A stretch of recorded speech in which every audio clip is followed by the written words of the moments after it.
बिस्मिल्लाहिर्रहमानिर्रहीम। अस्सलाम वालेकुम। विलेज रूटीन में आपका वेलकम है।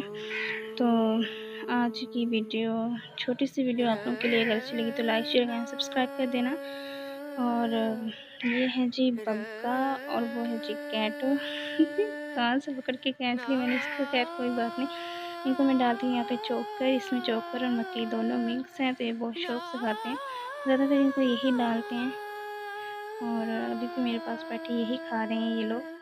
तो यहाँ पे हम आपको ले जाते हैं अपने छोटे से प्लांट में गार्डन में, जो भी समझो आप लोग, खजूर के और दूसरे पता नहीं किस चीज़ के।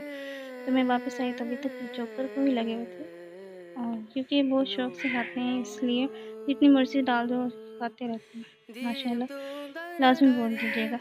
और फिर ये है जी 2 दिन पहले हमारे यहाँ बारिश आई थी, अचानक बादल आया है और बारिश बरसा कर चला गया।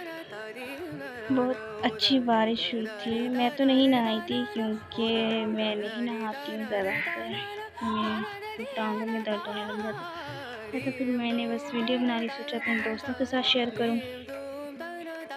अगर नहीं नहा नहीं सकती, एंजॉय तो कर सकती हूँ ना देख। तो ये बच्ची माशाल्लाह बहुत ज़्यादा खुश हो गई। आज की वीडियो अगर अच्छी लगी हो तो please like share and subscribe करके जाना। अल्लाह हाफ़िज़।